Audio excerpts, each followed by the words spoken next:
Most conversations on the topic of dating and relationships tend to focus on the external factors.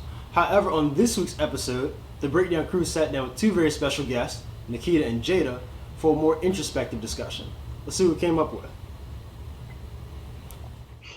What's up, everybody? Welcome back to the Infusion Breakdown Show. As always, your boy Joshua Freeman. I'm also joined here by Bryan Carey and also Mr. Desmond.Tillmon. I'm also joined by special guests, Mr. Nikita and Jada. How's everybody? Great, happy to have everyone here today. Awesome.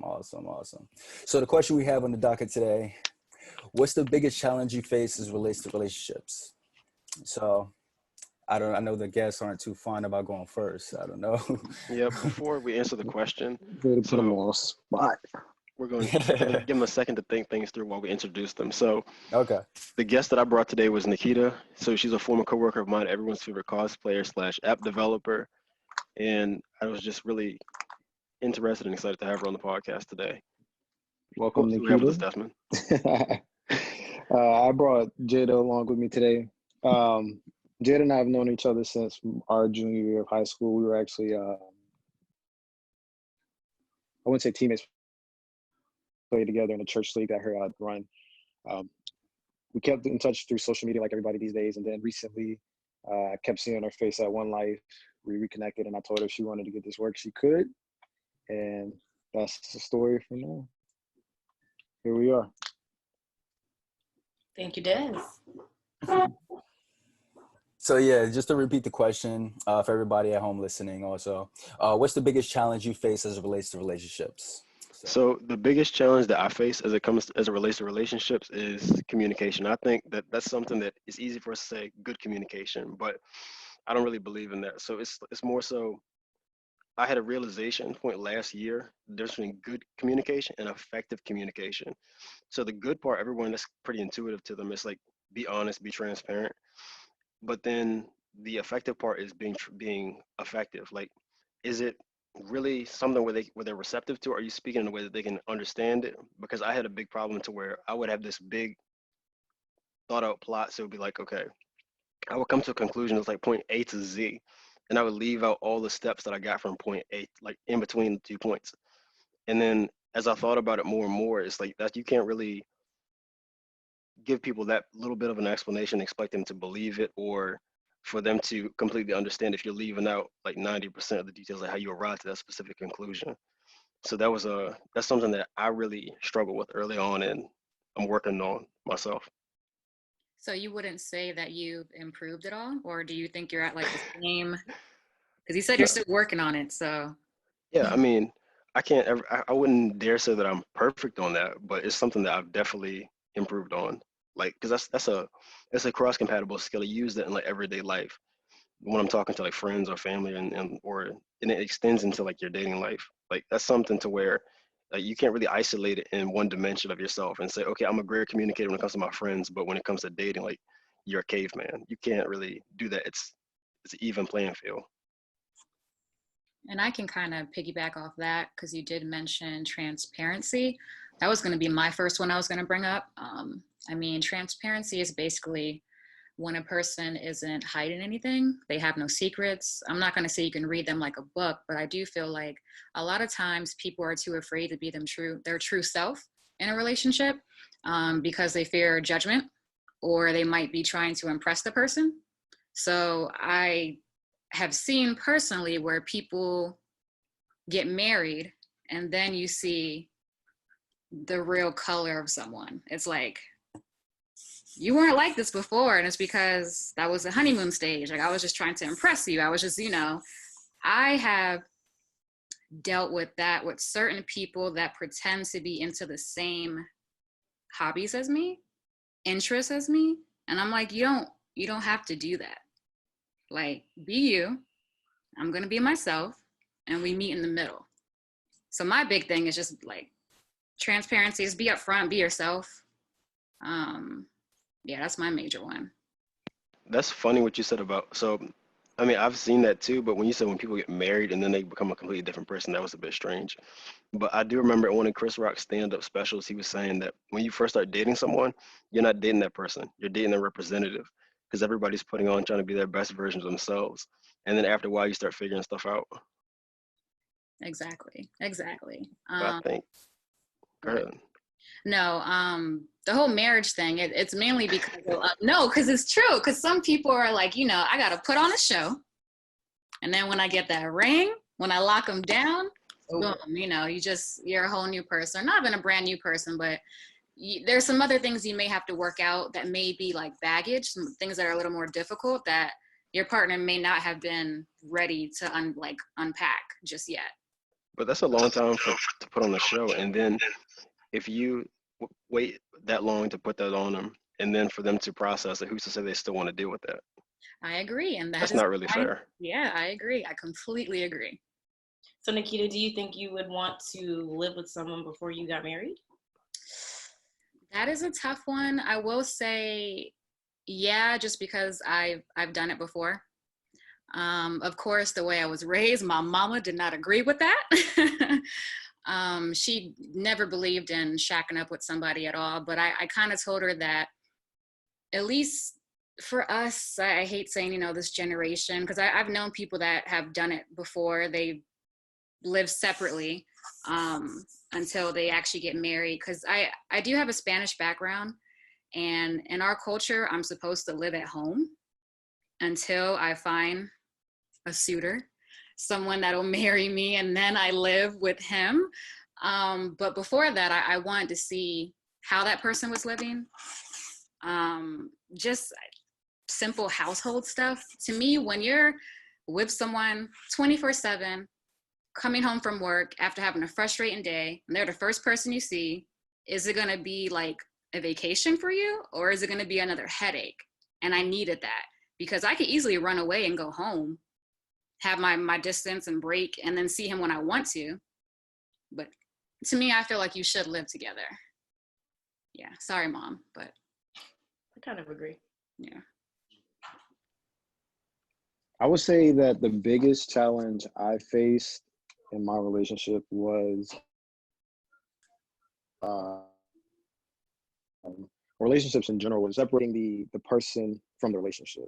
And I think a lot of people, like, if you're getting in a relationship young, because I think this is something that people will go through when they get into what we would deem a serious relationship in their late teens and early 20s, is a lot of people don't know themselves at that point yet.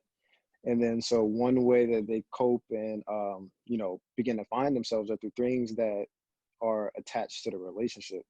And then what that creates is that codependency. And you could have got in that relationship, whether it be, trauma bonding or, you and that person, like you were saying, you think you have something in common. And so you begin to attach yourself to what things you think you have in common. Little do you know, you don't know anything about yourself. So reason why I say my biggest challenge is personal, creating the divide between personal and in the relationship was what I thought I knew to be personal versus the relationship wasn't anything at all. That was just solely the relationship. And I guess tying everything together is that it kind of goes into what Nikita was saying. She kind of labeled it as transparency. I labeled it as authenticity.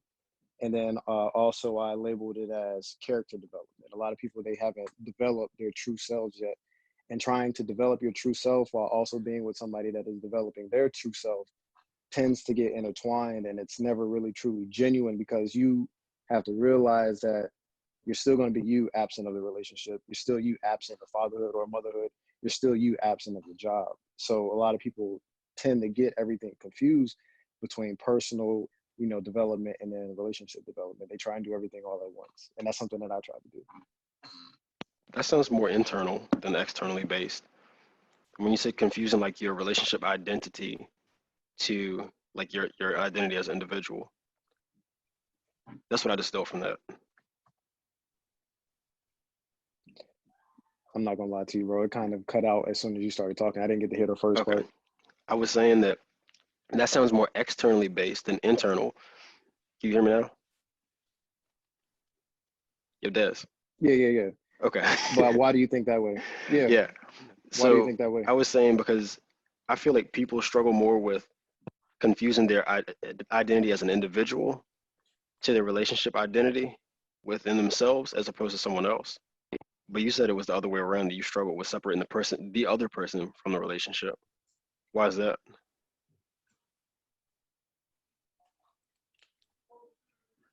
No, I didn't say separating the other person from the relationship. I said separating myself from the relationship. As like Got you. I think it might have been misinterpreted as because I didn't get the external aspect. As I broke everything down, I got more of an internal. What I'm saying is me as a person, I wasn't fully developed myself through a bonded relationship with somebody else. And like I said, this ties into Nikita's thing where it becomes authenticity and character development. I wasn't being authentic with myself because I was trying to like something that somebody else liked, or I was trying to find myself in what somebody else liked, instead of just finding myself in what I actually like, and then bringing that to the relationship. Makes more sense. And let me chime in on that too, if you don't mind. I love everything you're saying, mainly because something personal about me that I was going to get into like later, and I would love to hear everyone's opinion. I do not want kids.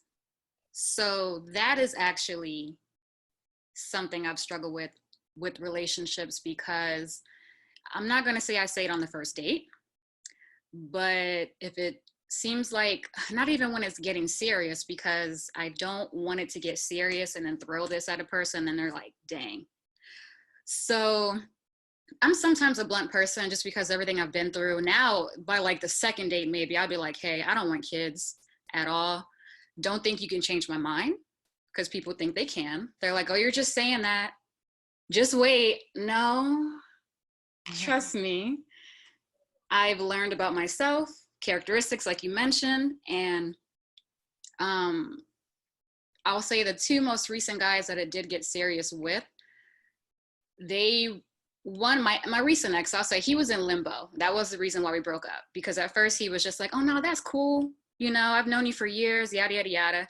And then as time goes on, he's just like, I could, if you're on the fence about it, to me, I feel like we just should end things. Because you already know.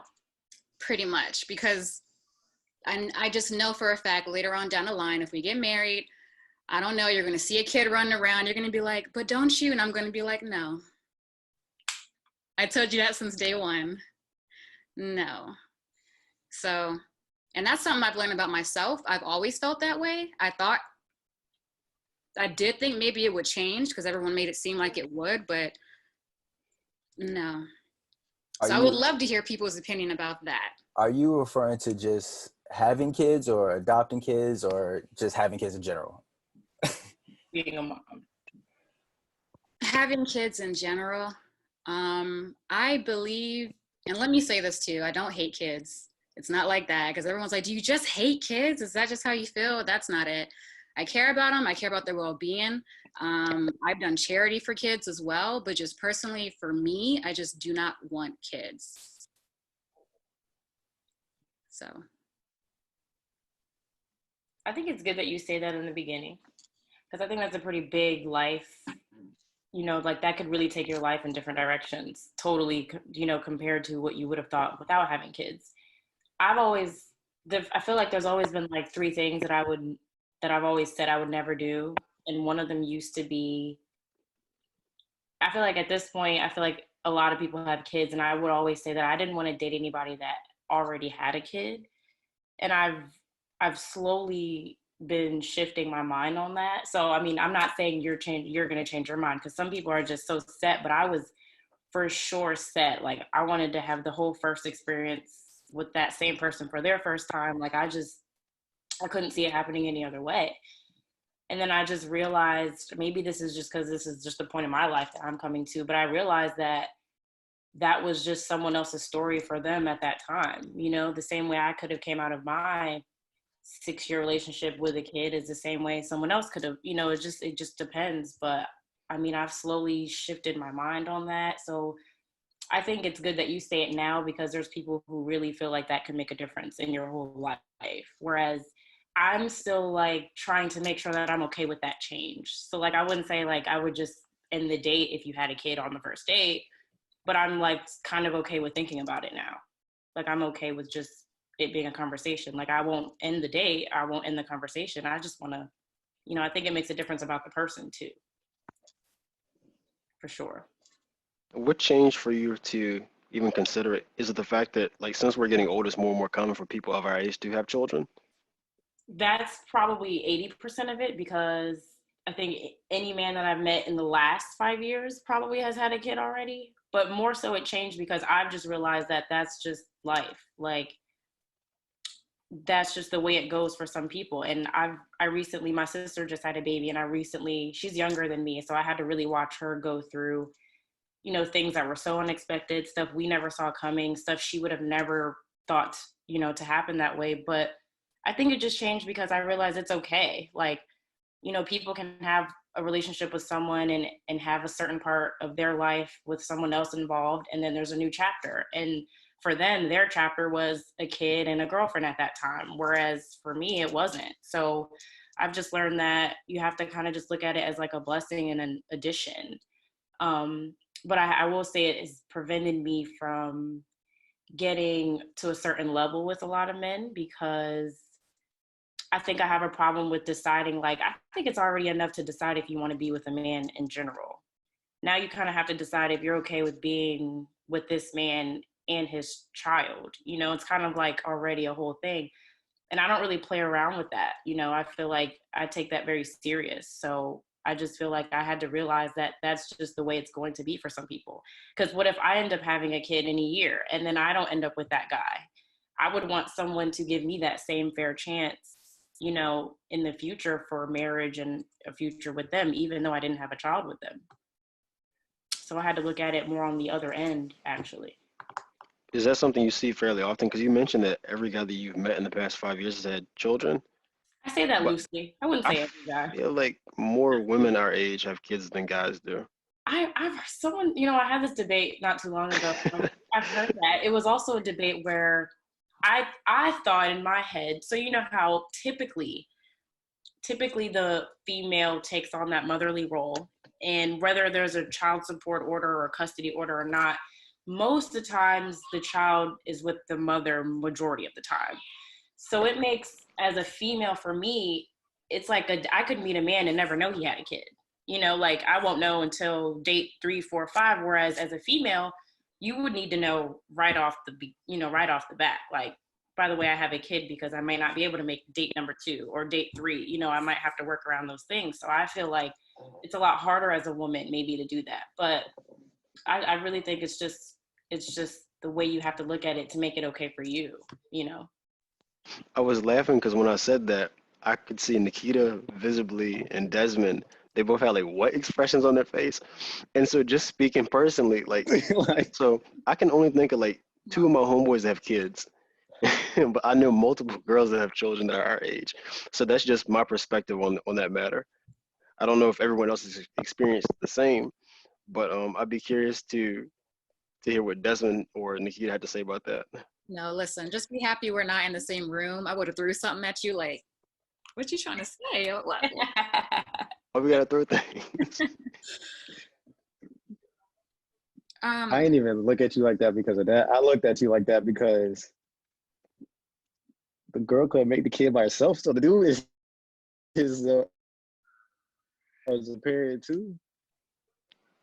I mean, I get that. I'm speaking about people that I know, though. I mean, they're both the custody thing.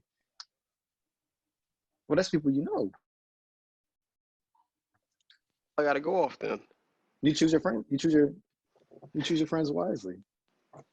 Were you trying to say that women have?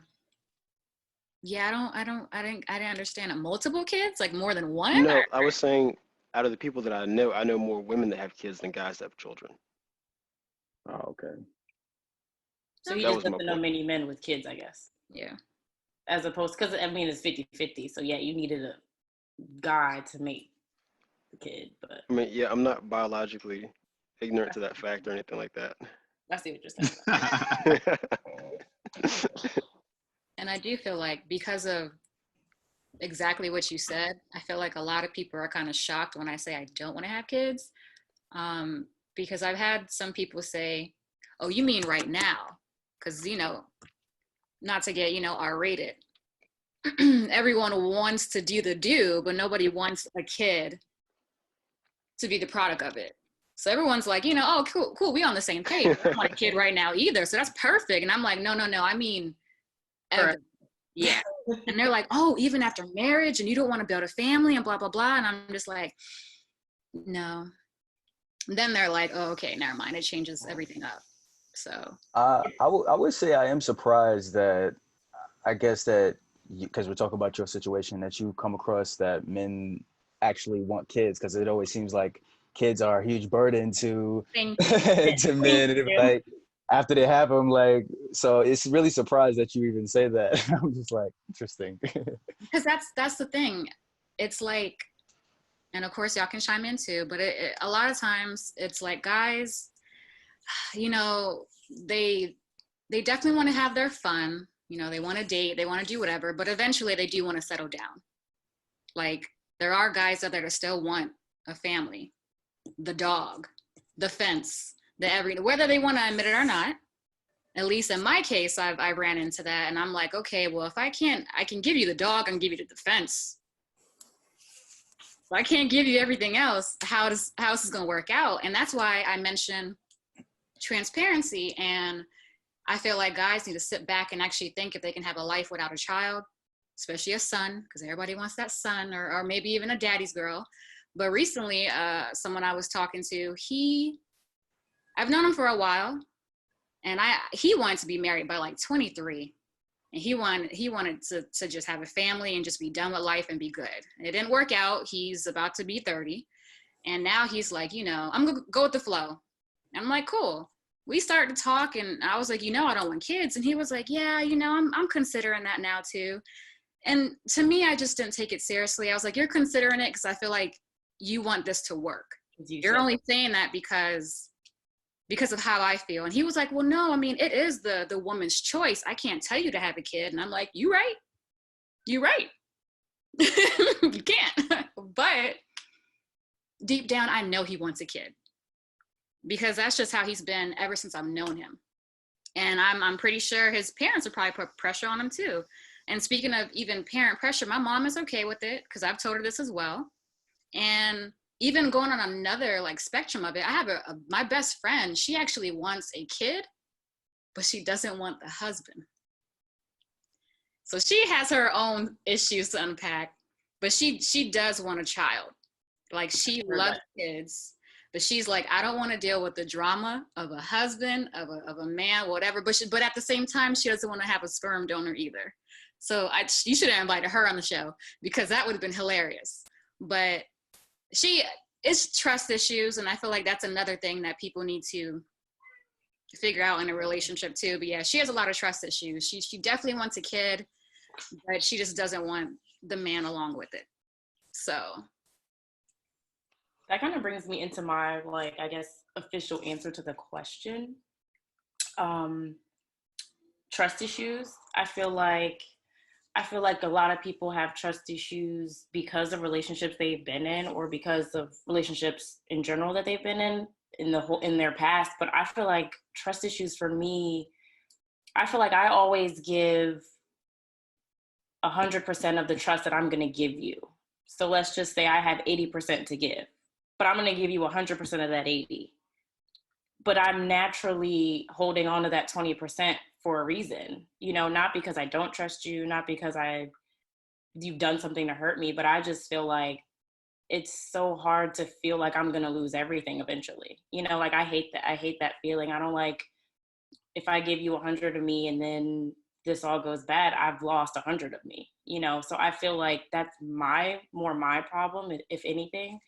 But I also feel like that ties into men being honest with themselves, and I guess women too. So you truly knowing who you are, you truly knowing yourself. And I feel like a lot of times people try to spare your feelings and try to, you know, maneuver around the things that you know are real issues. But those are the things that come up way later. You know, you don't figure that out until you're pretty much already into the relationship, probably, you know, between living together and things like that. But I feel like I have a lot of letting go issues, resentment issues in life in general. I think I associate being hurt at 5, 6, and 7, 12 or 11, and I'm thinking about this at 25, you know, but it doesn't necessarily have anything to do with like an ex or anything like that. It's just letting go of any issues so that you can yourself, bring a better you to the table for the next situation or for the next day or for the next week or however you want to look at it. That was one of my answers. I mean, I kind of had a couple answers, but that was one of them. That's extremely because that it just tied into it. Yeah. Yeah, no, that's really healthy of you to know that about yourself. Because a lot of people are too afraid to unpack that themselves. Go ahead. How do you handle if someone who you're dating at the time is distrustful of you or not exhibiting the amount of trust that you would like? Do you extend them amount of courtesy or you're not like that?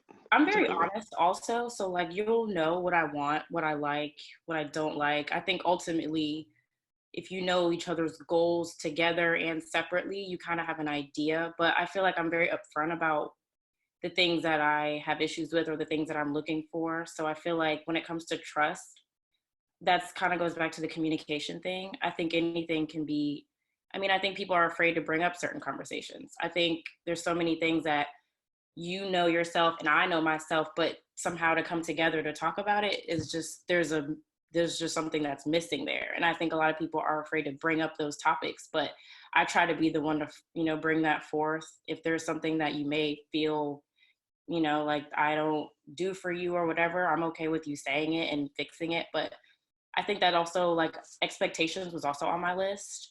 I feel like we all expect ourselves in a way, and a lot of times we don't get that, even if it's little things. So I've also learned to realize that because I have those issues, I try to reassure where I need to. I try to, that 80% that I'm going to give you, you're going to know that you've got that 80, all the way. But I just think it's a simple conversation, really. It's just, if you tell me and I tell you, then we understand and we can go forward. But it definitely has to be brought up for sure. That actually goes into mine, actually, when you mentioned like expectations and everything. One of the biggest challenges I've faced like in past relationships is like perceiving how things are supposed to be or will be, rather than, and then being disappointed that it's like it doesn't actually turn out to be that way. So basically having trouble with certain expectations, like having certain expectations about my about the person I'm dating, and it doesn't actually becoming true, So I've dealt with women that that wouldn't open up emotionally. I've dealt with women that wouldn't think that I was too good for them. And all of this create challenges because thinking I'm not too good for them. Insecurity is never good in a relationship because no matter who it is and no matter how much you think it is good, it's never good in a relationship. So, and then women not wanting to open up emotionally, I've had that too. And that create challenges because I'm like, we're supposed to be in a relationship. We're supposed to be in this together. We're supposed to spread our feelings. We're supposed to tell each other how each other feels. So that really definitely created challenges for me. And really what I had to do for myself, I had to take away the expectations and not have that much expectations with the woman I'm dating. Because if you really think about it, we're all individuals and we don't live on this earth to live by each other's expectations of each other. So that's why I had to limit the expectations, because you never know what a person is going through. Like one time I asked the woman, like, can you go give me something to eat? I'm like, no, I'm not gonna do that. It's like, oh, okay. Okay. So, I mean, but so I just try not to have the expectations like, okay, she's going to do this or this for me. And we're going to be happily married. We're going to do this. So take away the expectations. I should be much better in relationships. So that's really one of the really challenges I had in past relationships. In current relationships, it's really about what you guys said, really lack of communication. And with me being an introvert, it's really about the balance of knowing me alone time and when the time she wants to spend with me, because like I don't always want to talk to you 24/7. And like what Jada said, not everybody is trustworthy in relationships these days. So so yeah, that's really the challenges I had really in the past and in at present, basically. Do you think that there's no place for expectations in a relationship? I wouldn't say that. I guess you could say the basics, like hopefully they're not cheating, but but as far as expectations, I don't know. I would have to ask Desmond on that one. As far as like, should you really have as much expectations in a relationship? Because I don't think you should have that much expectations. That was the thing. I was gonna come in. You said what? Yeah, I was actually gonna come in. I was gonna say you shouldn't have expectations. I think the reason why I'm saying that is because I come in based off of everything I said earlier, where character development is everything. And with that character development, you learn to set boundaries for what you allow and allow. With those boundaries come expectations. So there isn't a, I'll never allow this to happen, because you will learn that as you set expectations, you learn to give a little leeway with those expectations based off when emotions come in. Whereas you have boundaries and you have solid character development and personal development, and you just throwing off is done. And boundaries set themselves when you have that, that internal development, because the way you come off to people and the conversations you have, they're more articulated to where you're saying what you're not going to allow without even having to say it. You set a certain expectation just based off of your own action itself, not based off of, I don't allow cheating. That person goes and cheat, and now you're like, damn, I'm so emotionally invested in this. My grandparents' parents, they dealt with infidelity. I could do it too. And it's like you come into this whole comparison thing of, well, maybe I'm stronger than I think I can do it. And you should never have to set mental or emotional state for the sake of thinking you're stronger than something that you've already set a boundary for. And then did you want to say anything about that, Josh? Oh no, you got it. You good. You keep going. And what else? No, I agree. I mean, I'm an advocate for expectations. expectations. What Nikita said earlier, because I didn't get to touch on it. Go. What kind of expectations do you think should be in a relationship, Bryan? In terms of knowing what you will and won't allow, I do think, like, of course, there is an amount of flexibility to it. Like, I do understand that point, but without expectations, you don't know what you want. And so if you're setting expectations, you can clearly say, this is something that I can see myself fitting into, or this is something where I can cut my loss. So otherwise, you end up on a slippery slope to where, like, success is a very narrow point, and you're hitting all around it, but you're not actually succeeding. You're not actually getting what you want.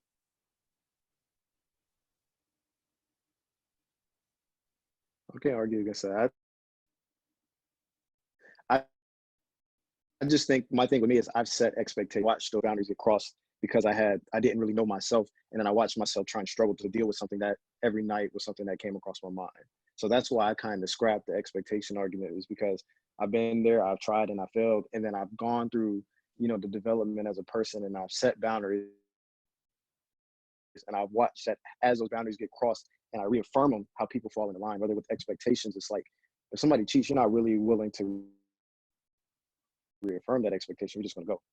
If somebody, you come home, there's an attitude, that's not an expectation, and that's not a boundary thing. That's somebody going through stuff. So I think people at times don't even know what their true expectations are. I think they confuse expectations with desires. Like, you can't expect me to be something that, is in this picture book when, like y'all said, shit happens. I got a life too. Like, I can't every day put my own troubles aside to be there and be the smiling figure. I'll do the best that I can to, be the man that I feel I need to be. But at the same time, I can't, sit here and look myself in the mirror and think, all right, so-and-so wants me to be this, I have to do this. Like that. That's when I feel like I would begin to lose myself. Exactly. I was just getting ready to say that you lose yourself doing that. And I think to go further on the expectations point that I made earlier, expectations that aren't just external, but they're also internal. So things that I won't allow myself to do, for example, like a certain standard, how I believe that she should be treated. Or like, I'm a big believer in, so like, for the sake of disagreements, like, I don't believe in yelling during arguments. I don't. Because the moment you start yelling, you cut off the bridge for communication. So no, they're not listening to you. They're looking at the point that you're yelling, that your voice is elevated. And just through observation and seeing that doesn't work. So that's an example of expectation I set on myself. And I think that's something that's conducive to a positive relationship. What if she just talks really loud? She's not yelling at you. She's just very passionate about what she's trying to get across. That vein is popping out right here. The love is still there, but she's feeling it up here. I'm gonna need her to take it down a few decibels. Do you guys feel like, okay, so like, side question, do you feel like it's it's better to just go ahead and try to talk this out? Or do you feel like it's always better to kind of like get a calm head, go think about it, come back? You know, what do y'all think? I'm a little conflicted on that because ideally you don't want the other person to have any kind of negative feeling that could be prevented through a conversation. But going back to what I was saying about good communication versus effective communication, are they really in a place where they can be receptive to you actually sitting down and explaining things, like whether it be a misunderstanding or maybe you actually just stepped out of line and you were like you were wrong and you're coming to apologize. So it's all determined by whether you feel like you guys are on the level to where you can have that good communication, or whether you actually do need to take time to step back and reassess the situation. So it varies from case to case for me. Okay. What about you, Nikita? Are you like, you got to get this out of the way right now? Or do you prefer to just think about it, talk about it later? So that you can calm down, so that you don't have to maybe yell. I do feel like I'm old-fashioned in a sense that I do not want to go to bed upset. Life is too short, and I feel like someone to blow off some steam could go hop in their car, get into a car accident, and y'all never, like, that was your last conversation, you know? I know some people, they do like to have their space. I definitely understand that, but I feel like, again, before we lay our head on a pillow, whether we're living together or not, I feel like we should talk about it. Because to me, I feel like when it's fresh, everything is still on your brain. There's nothing you're gonna leave out. Because sometimes if you wait too long, you'll leave something out and then you'll feel like, should I bring this up again? And then that's just kind of opening the wound again. I mean, you had your chance, just get all out while you can. But if that's the case, wouldn't you rather them to have a time to step back and then reassess everything and then get all the points out rather than run the risk of forgetting? Because with myself, that's why I was a little hesitant to decide on just discussing right then in the moment. Because if I realize, let's say we talk about something, there's going to be something else I think about later that day, and then you don't want to keep beating a dead horse. You don't want to keep bringing it back up. So it's like you have to also take that in consideration too. Is this everything, or is it something else you're going to bring up later? No, I definitely agree, and that's why I tried to make it seem like because I know plenty of people that need some time to themselves, just because someone I've talked to in the past, he would raise his voice, and it's kind of, you take it back and it's like, watch out now, hold on. But he didn't, you know, I had to learn that he needed that time to process. And then he, you know, would come back with like a notepad and okay, well, here are the points I want to talk about because I don't want to forget anything. And I'm like, okay, all right, let's go ahead and tackle that. But to me, I still feel like it shouldn't take a whole night, a week, because then I feel like you're holding resentment. I feel like then you're just bottling it up. And then that's going to pile on top of other stuff and you're just going to explode one day. Jada, how do you feel about the notepad?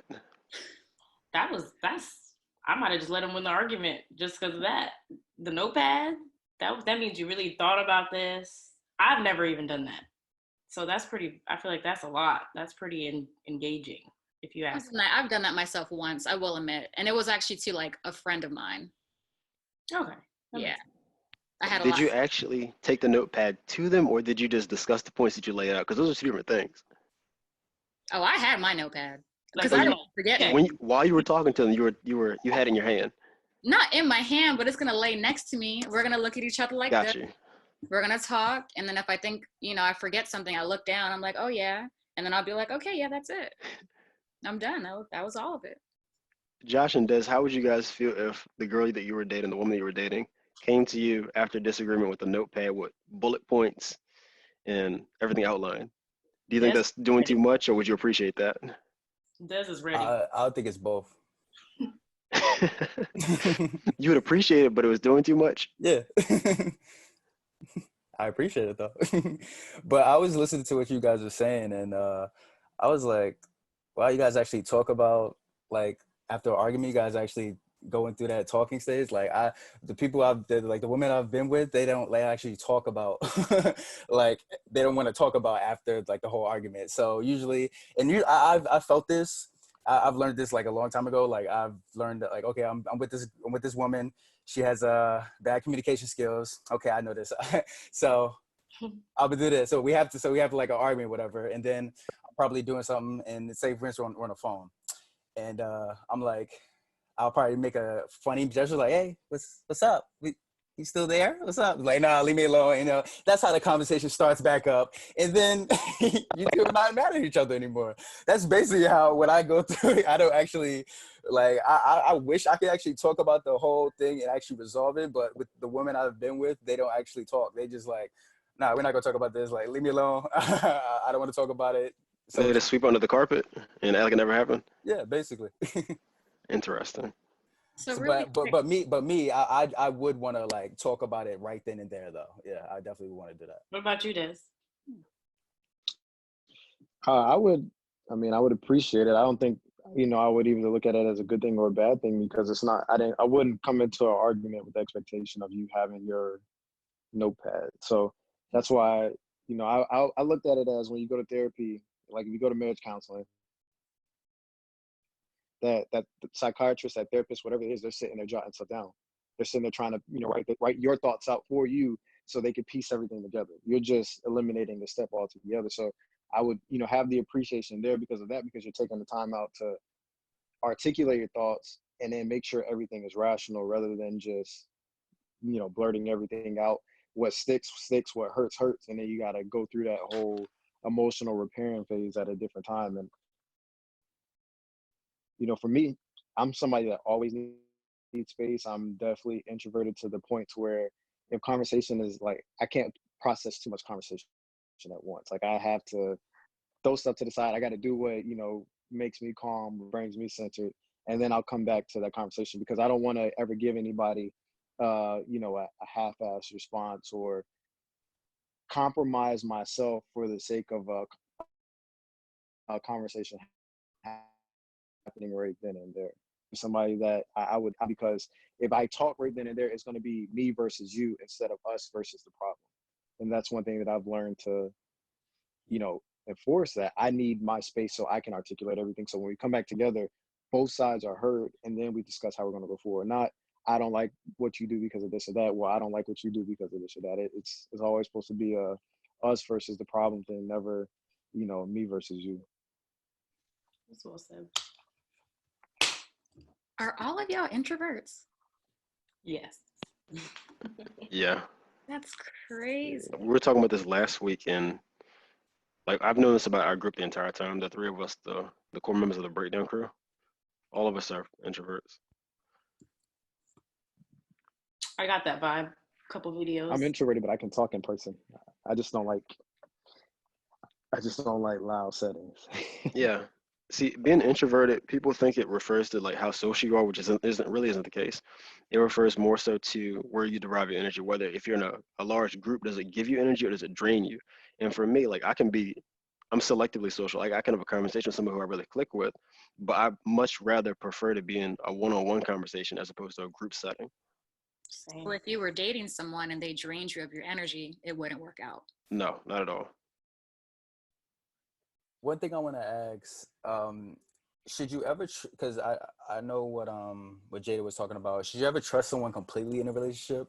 Like, I know she said you trusted 80%, but should you really ever trust someone completely like, is that bad to trust somebody completely in a relationship?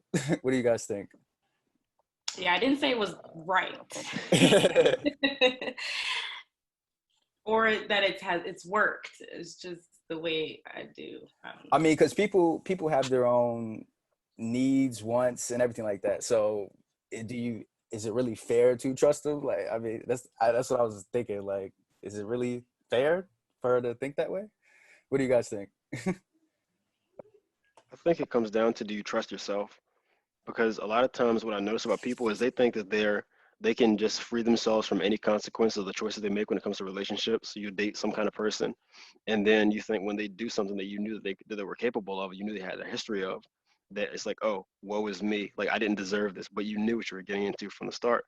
So it comes down to you making smart decisions, saying, oh, well, is this somebody who I really think who has my best interest at heart? And of course, you never really know that person's intentions, but you can get pretty damn close and like find somebody who who at least exhibits traits and shows you behaviors that indicate that that's what their agenda is. Like that's what actually what they're about. What do you think, Des? I won't say trusting somebody is either good or bad. I think that's just a personal decision. I more or less have a philosophy of not putting anything past anybody. 100%. I have reputation, but I have an understanding that people are going to act in, their own manner to satisfy, their own needs or wants.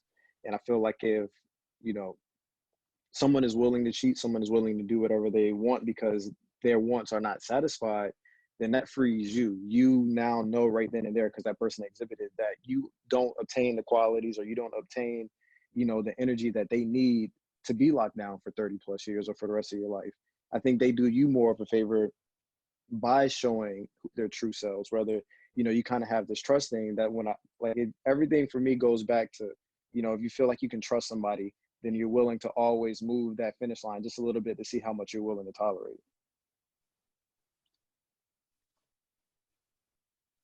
But Nikita, since somebody responded, I wanted to answer your question. I'm gonna be the one to say that I'm not surprised. I actually come from the strain of men that Bryan is talking about as far as the two. I had a kid at 22, and it was my my junior year of college. And to kind of give you a backstory of it, it was a long-term relationship with my son's mother and I. And I'll tell you that the reason why I'm not surprised is because a lot of men are not willing to address their childhood trauma. And you have to think that in a family, there's the wife and husband's relationship, then there's the wife and the kids relationship, and then there's the kid and the father's relationship. There's three separate relationships that have to, be encapsulated for this family to work. And I will say that for me, I didn't address my stuff before I had a kid. So I had to address everything, my son's 2 now. I've been addressing everything as it comes along. Whereas, it's harder to do when you get older because you're now trying to balance work. You're trying to balance your personal relationship with yourself, your relationship with your partner, and now you're trying to balance a relationship with your child. Whereas for me, we're no longer together. So now I have the ability to just focus on myself and then focus on the relationship with the kid. Seldom can a man balance all three aspects healthily, or what's the word I want to use? Come on, give me a word, Bryan. Your own, man. Healthy.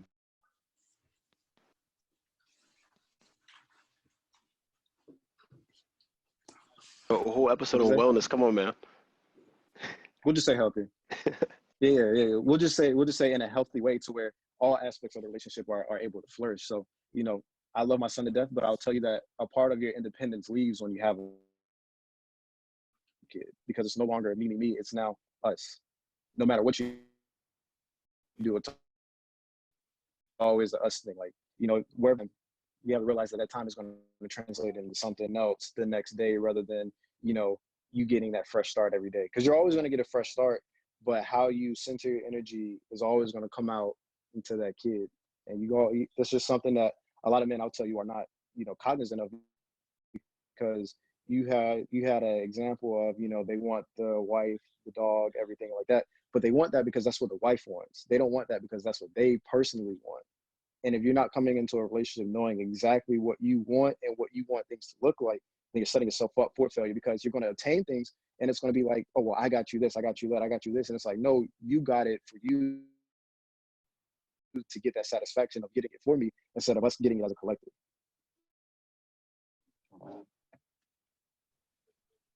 I put balance on my list for an answer to the question. I might be breaking up. Relationship stuff too, which kind of ties into what Des was talking about, balance. Like, I feel like it's so easy to lose yourself in a relationship because you can fall so into that relationship that you just really lost yourself, and you don't even know until you have to step back and realize, like, whoa. So I think balance is important in every aspect, whether it's you and that person, you and your family, that other family's, the other person's family. It's so many different things you have to try to balance, but it's so hard to get an even 50-50, not 50-50, but it's an even balance for everybody to be happy, which is almost impossible. How would you go about balancing something as complex as that, as you just described? I actually had to deal with it. When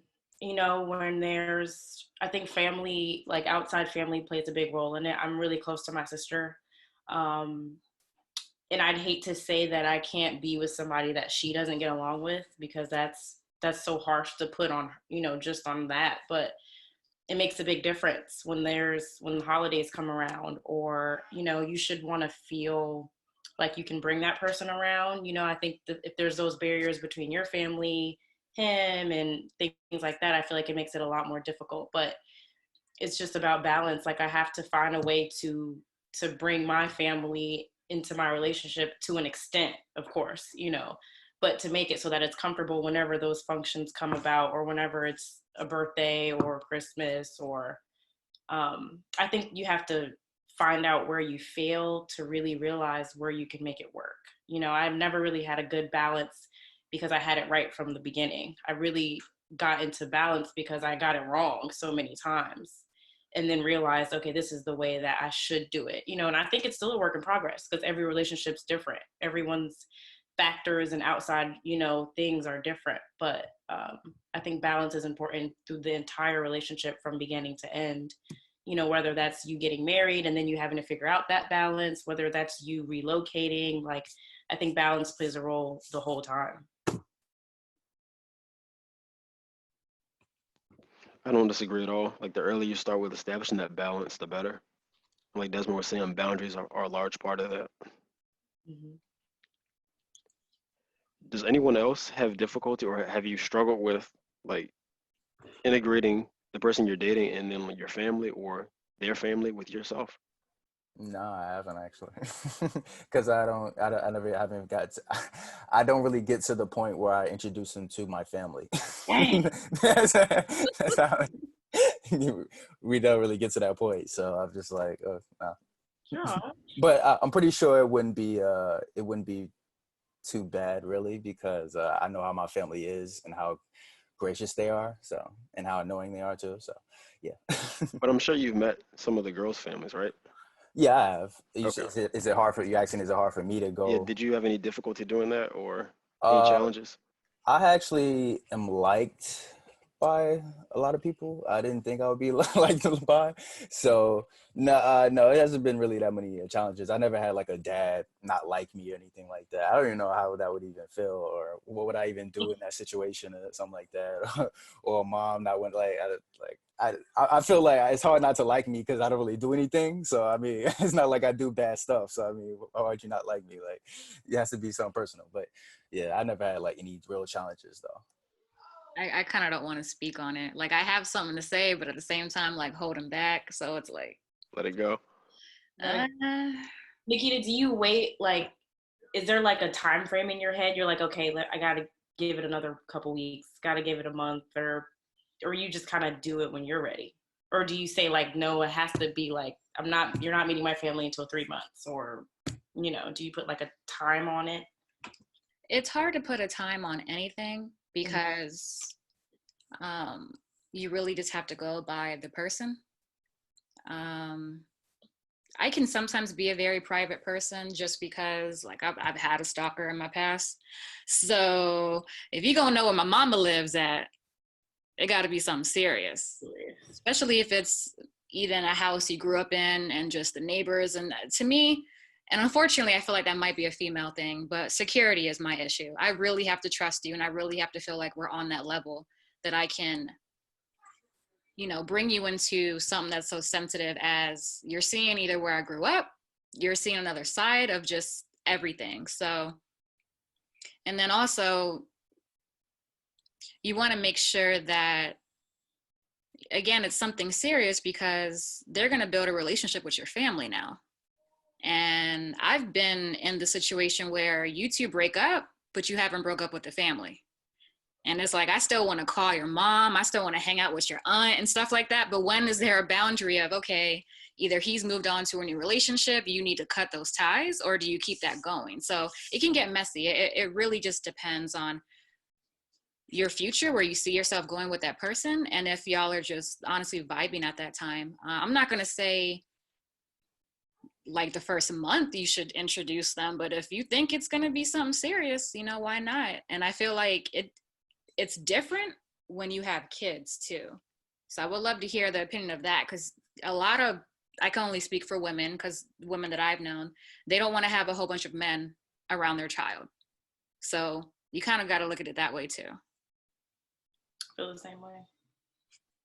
I wait too, usually. I don't put a time on it, but I feel like I might even have a whole boyfriend before my family even, you know, like I don't need their input to make that decision on whether I want him to be my boyfriend or not officially, but it might be a little while before I really feel like, okay, this is going to be like family related. Now I'm going to hope that it doesn't happen around like a Thanksgiving or Christmas, because then that would make it a lot tougher. But I feel like my family, they may not even know I'm like dating. Mm-hmm. Really, like it might just be like, by the way, guys, like I'm bringing so-and-so, but really I've been with him for months, or we've been a year in, you know. I feel like it's just easier for me to keep it private until I have to. And not in a have to way to where like I'm forced to have to introduce him, but just in a way where like I don't even think like, oh, we've got to bring my parents into this before we go any further. Like I don't even really think about it, to be honest. How do you feel when it comes to marriage then? Would you want them to meet him before marriage? I would say yes if I was into the whole tradition, if I already thought I was going to have a traditional wedding, but I'm not really a fan of my father. So I feel like my traditional wedding, I don't even think my dad's walking me down the aisle. So really, I would rather you ask like my grandma for permission, but like I don't need you to, you know. I feel like I might even be the type to go and get married and then come back and be like, here's the party, here's the, you know, the party for everybody to celebrate with us. But I've just never really had a very huge idea to where I need like approval from family. It'll make it a lot harder if I didn't have that after all said and done. But I definitely realized that, I mean, my family's moves the way they move. They're just as like messy in and out of their thing, you know, so I don't think it's abnormal for my family. We're not really like, you know, traditional, I guess, in that sense. So as long as I respect it and maybe, you know, no one hates you in my family, then I probably wouldn't care to ask or to bring it up to anybody. I think when Nikita was asking, when you were curious about introducing people to your family, especially with children, I think that was more directed towards you, Desmond. Mm-hmm. Yeah. I was going to get to her. I was going to say that my relationship with my son, we're very private. Like even with my friends, they don't have like untethered access to him. And so early on, you know, when I was, you know, developing myself, I kind of came to the conclusion that our son doesn't need to have a relationship with people we date. So like we actually have like a clause in our personal agreement to where we don't involve him with any situations or any early relationships. When it gets to the point where it's time to have that conversation, then there's mutual respect on both ends to where she'll come to me and I'll come to her. But it's not a given with anybody that I date or anybody that I hang out with. Like I said, I've known Jada since 2010, 11, and she still hasn't met my son, and he was born in 2017. So I don't, even Josh and Bryan have never met my son, so I don't bring him around anybody. We don't include him with everybody. But when it gets to that point where, you know, he is around us more as we go out, then of course those conversations will happen. But for the most part, I mean, he has a very, very tight circle of who we allow him to be around.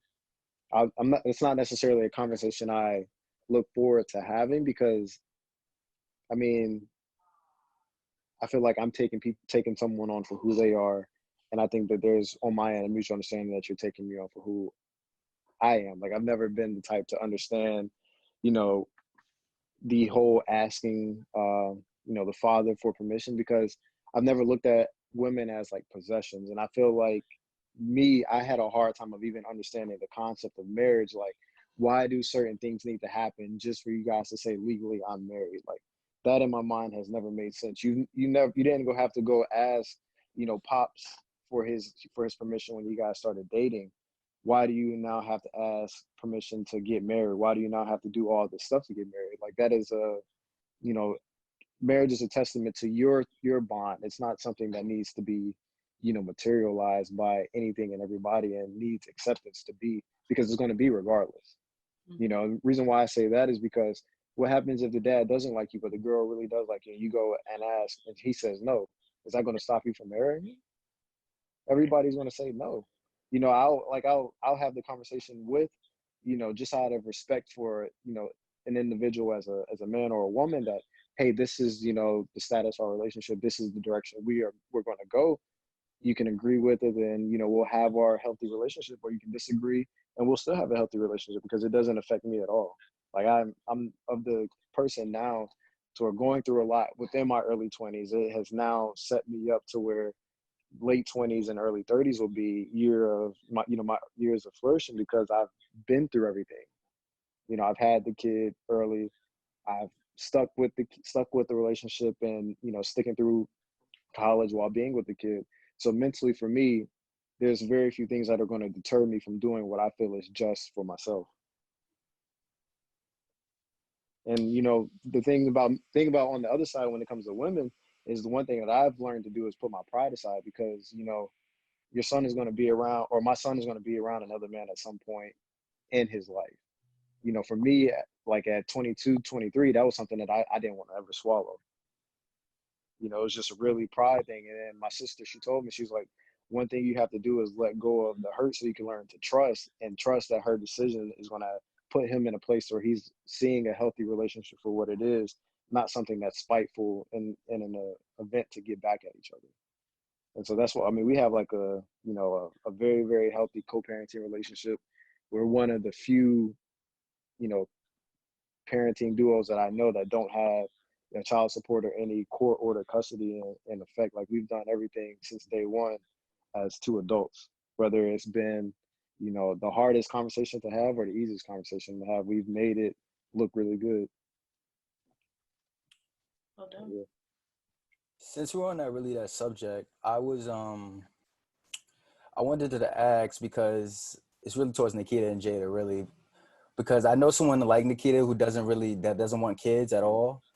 And I know that they're married to somebody that has a kid that already, not with them, but they had a kid already, but they don't see that kid. And I want to ask, would you ladies be okay with that if you guys were dating a man and that man did not see that kid at all?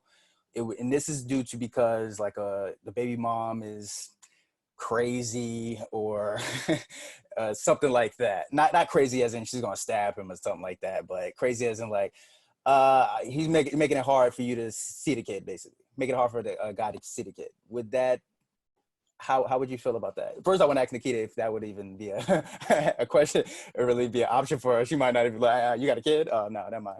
Something like that. Wouldn't have got that far. Yeah. I've thought about that before, because honestly, I've joked around, but there's some truth behind it, that I'll probably end up with someone that's really old. People are saying you're going to end up with a sugar daddy or something, because everybody wants a kid. Every guy wants a kid.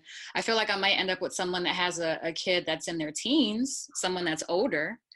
But I will say, if I might entertain it, I'm not too sure, but I will say I would want them to try and have a relationship with them, just because I had a good relationship with my dad.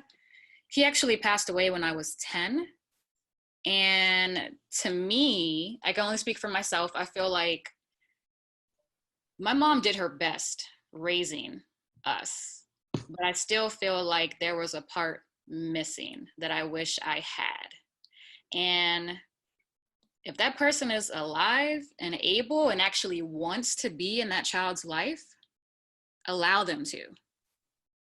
Like, I feel like they should be there, because there are men out there that they just go ghost, and they say, whatever. And if I could, I would definitely try and get my dad back. So even in that relationship, because there are some women that are like, I'm not going to get in the middle of it. Or, he's mine, I don't care about her. There's selfish people out there. But to me, if he has a yearning and he is like, I want to see my child, I'll sit there and be like, I agree, you need to figure something out, and if you need help, I'm here for you. Because to me, that's his happiness, and I care about him, I care about his happiness. So I feel like there should be some type of workaround. Yeah, I 100% agree. I almost feel like I would look at, as long as he's genuine with it and he truly does want to be in the child's life and he's trying, I definitely would do whatever I can on my end. I mean, I wouldn't really input too much.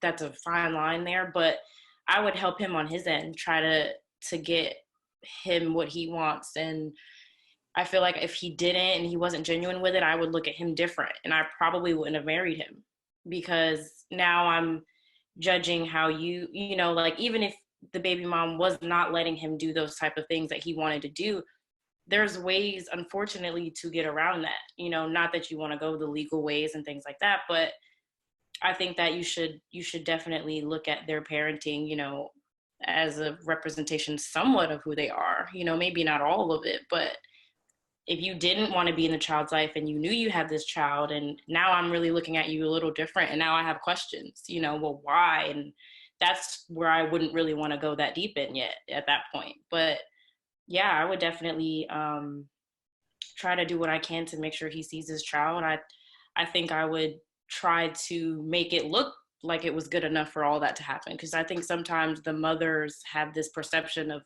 a man being with another woman and them just not wanting that woman to be involved. But you know, I would step all the way back if I had to. I would step all the way into it if I had to, if that was what she needed to make sure you saw your child. But yeah, I don't think I'd be able to be with a man who knew he had a child and didn't do everything he could to do for that child.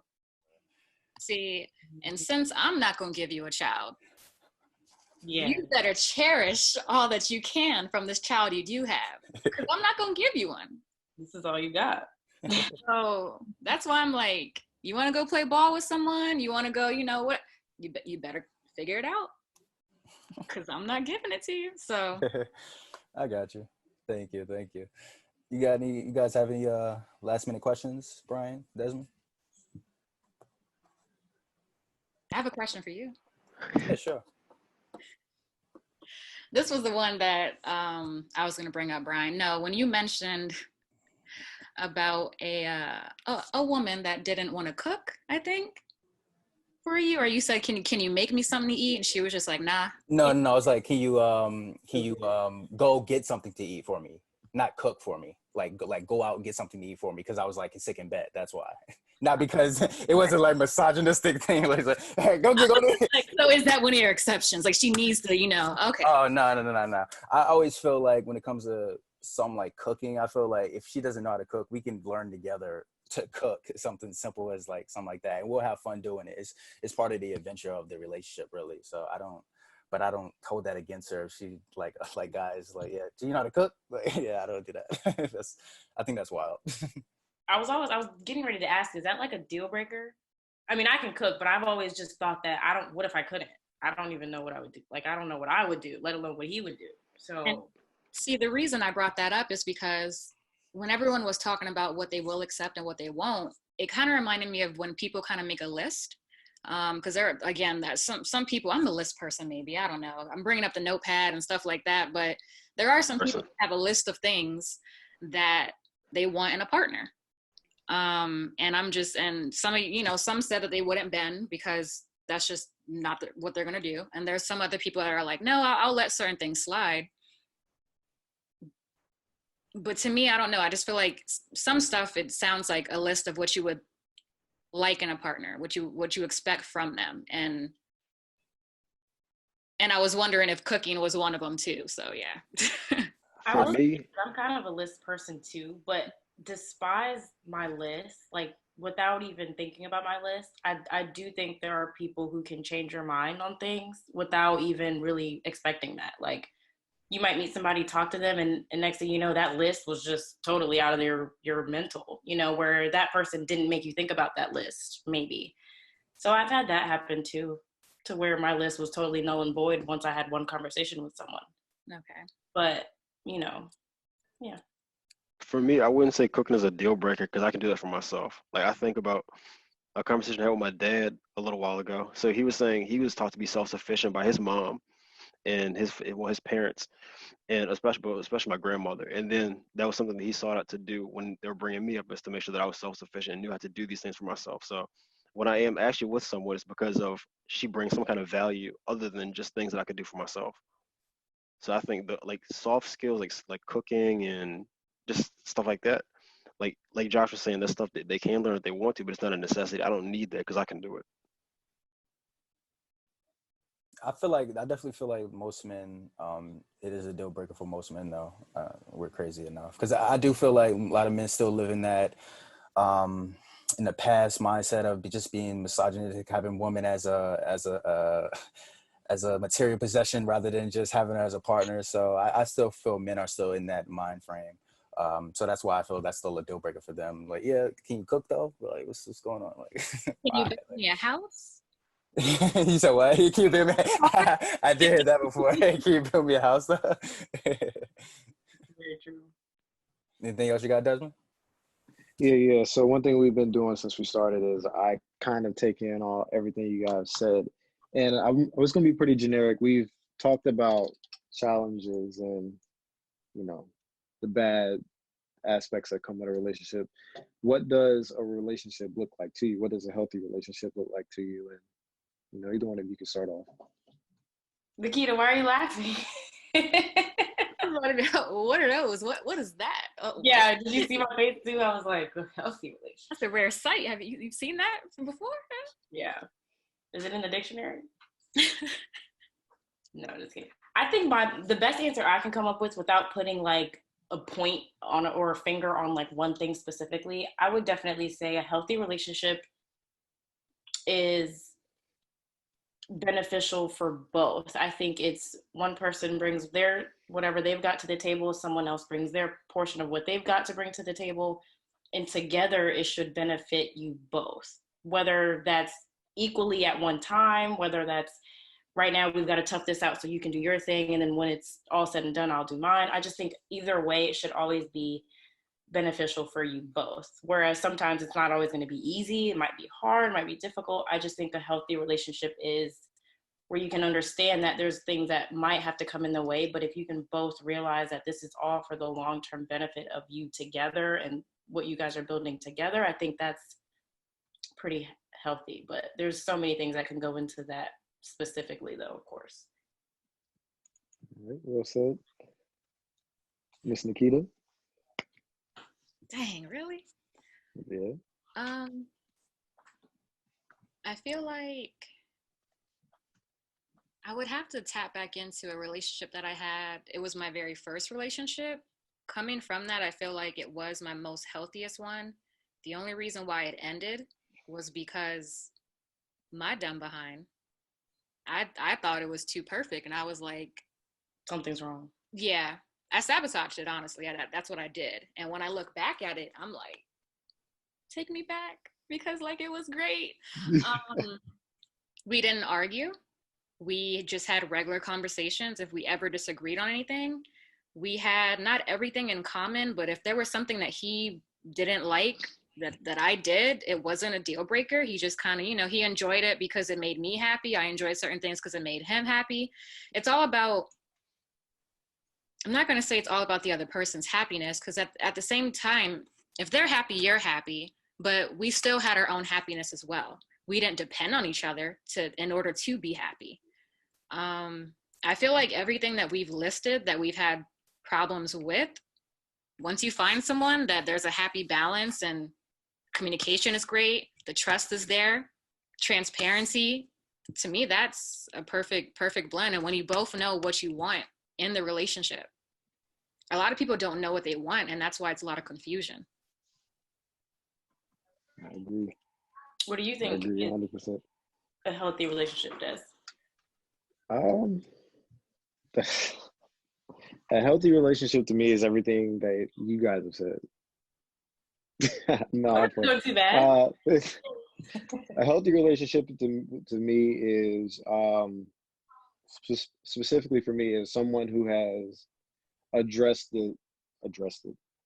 childhood issues, somebody that has been able to grow as one within themselves, to where when they come to the relationship, we're able to unite as one. And of course, with me saying that as like an expectation, I have the same expectations for myself, to where I wouldn't be willing to get into a relationship until I've understood and felt that, you know, I'm one.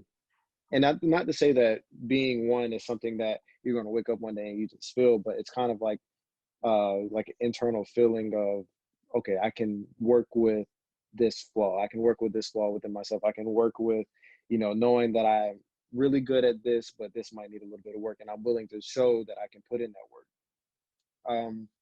Really, you know, just to kind of blanket everything and not go too much more into detail, is the ability to compromise without losing yourself.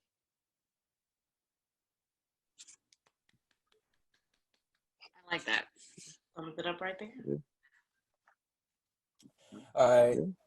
And that's anything else you have to add, Bryan? No? Okay. You have an album of the week for us, Des?